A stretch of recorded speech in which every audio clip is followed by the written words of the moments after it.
नमस्कार, मैं हूं अंकुर और आप देख रहे हैं सत्य हिंदी का न्यूज बुलेटिन। एक नजर अब तक की सुर्खियों पर। उत्तर प्रदेश की योगी सरकार अब डिजिटल मीडिया को कंट्रोल करने पर उतर आई है। योगी अब पीएम मोदी की तरह वो नहीं कहना चाहते जो पीएम मोदी ने पहले कहा था कि वो मीडिया को मैनेज नहीं कर पाए। योगी सरकार ने कैबिनेट बैठक में डिजिटल मीडिया की नीति को मंजूरी दे दी है। इस नीति के तहत सरकार की जय करने पर विज्ञापन मिलेगा, लेकिन अगर सरकार को आपका कंटेंट, रील या फिर पोस्ट पसंद नहीं आया तो जेल भी भेजा जा सकता है। मतलब अगर किसी ने खिलाफत या सरकार विरोधी कंटेंट परोसा तो 3 साल से उम्र कैद की सजा का प्रावधान रखा गया है। अब ये आपको सोचना है कि जेल जाना है या पैसे लेना है।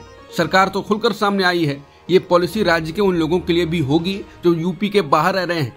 ट्विटर, फेसबुक, इंस्टाग्राम और यूट्यूब में से प्रत्येक को सब्सक्राइबर और फॉलोअर्स के आधार पर 4 हिस्सों में बांटा गया है। इन सोशल मीडिया प्लेटफॉर्म पर प्रचार प्रसार करने वालों के लिए भुगतान की राशि क्रमशः 5 लाख, 4 लाख, 3 लाख और 2 लाख रुपए प्रति महीने रखी गई है। वहीं यूट्यूब पर वीडियो, शॉर्ट्स और पॉडकास्ट के जरिए प्रचार प्रसार करने वालों को क्रमशः 8 लाख, 7 लाख, 6 लाख और 4 लाख प्रति महीने के हिसाब से दिया जाएगा। सरकार की ओर से जारी पॉलिसी के अनुसार किसी भी स्थिति में कंटेंट राष्ट्र विरोधी नहीं होना चाहिए। अगर ऐसा होता है तो उन पर एक्शन लिया जाएगा। अब बात यह है कि तय सरकार करेगी कि राष्ट्र विरोधी है या नहीं। बात साफ है कि पैसे लोगे नहीं तो जेल जाओ।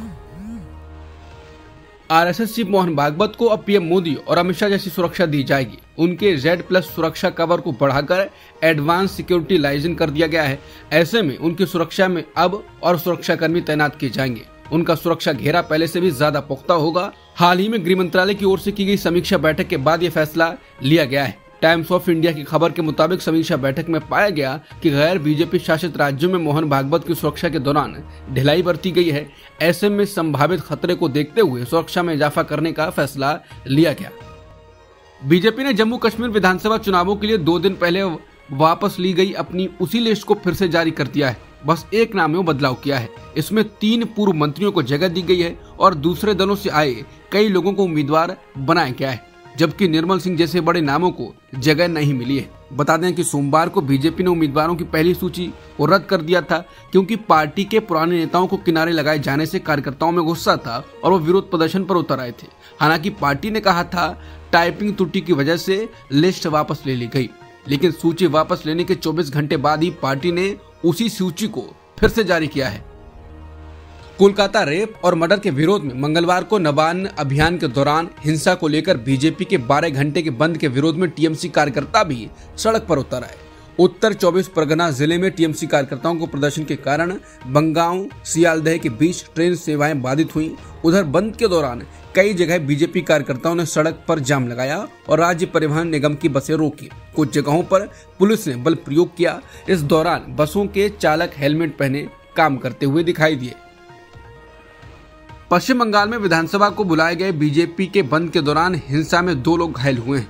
उत्तरी 24 परगना के भाटपाड़ा में बीजेपी नेता प्रियांगु पांडे की कार पर हमले और गोलीबारी में 2 लोग घायल हुए। बीजेपी नेता अर्जुन सिंह ने आरोप लगाया कि प्रियांगु पांडे की कार पर आज हमला हुआ है और गोली चलाई गई है। ड्राइवर को गोली मारी गई है और 7 राउंड की फायरिंग की गई। ये सब एसीपी की मौजूदगी में हुआ है। 2 घायल हुए हैं, जिसमें एक की हालत गंभीर है। उन्होंने इस हमले के लिए टीएमसी को जिम्मेदार बताया और कहा कि प्रियांगु पांडे की हत्या की योजना बनाई गई थी। दिल्ली पुलिस के साइबर क्राइम यूनिट ने चीफ जस्टिस टीवाई चंद्रचूड़ का नाम लेकर पैसे मांगने के आरोप में एक सोशल मीडिया हैंडलर के खिलाफ एफआईआर दर्ज की है।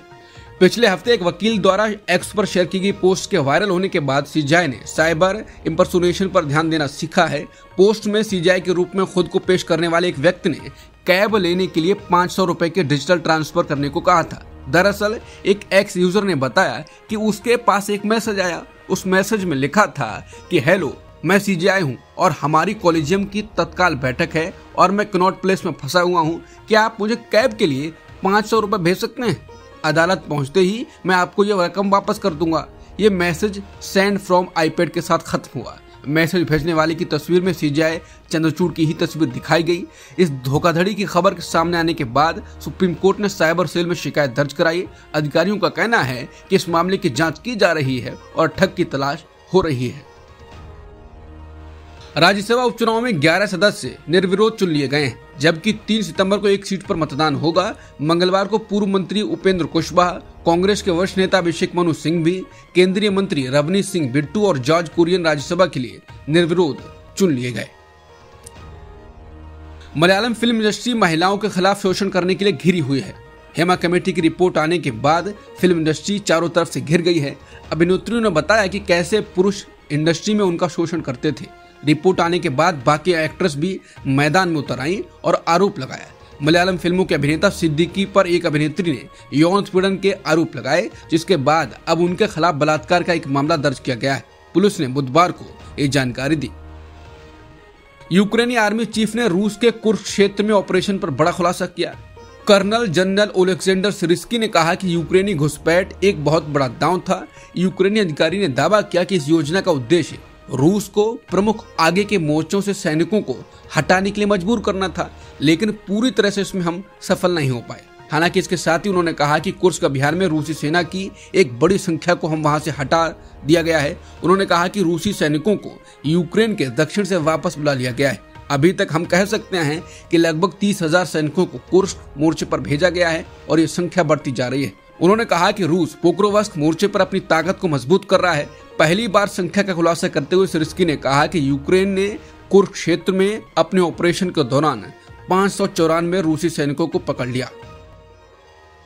कब्जे वाले वेस्ट बैंक में इजरायली सेना के द्वारा एक बड़े सैन्य अभियान में कम से कम 11 फलस्तीनी मारे गए। फिलिस्तीन के स्वास्थ्य मंत्रालय ने कहा कि अल-फार रेफ्यूजी कैंप पर हुए हवाई हमले में 5 लोग मारे गए और जेनिन में ड्रोन हमले के अलावा हथियारबंद संघर्ष में 6 लोग मारे गए।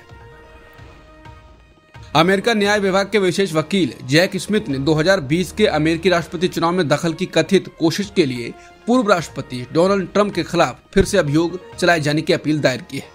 इस अपील में उनके ऊपर पिछले आपराधिक मामलों को वैसे ही रखा गया है, लेकिन पूर्व राष्ट्रपति कार्यालय के कुछ कामों को लेकर इम्यूनिटी होने के सुप्रीम कोर्ट की टिप्पणी के बाद ट्रंप के खिलाफ आरोपों को कम किया गया है। अब तक की सुर्खियों में इतना ही। बाकी खबरों के लिए बने रहिए सत्यहिंदी.com के साथ।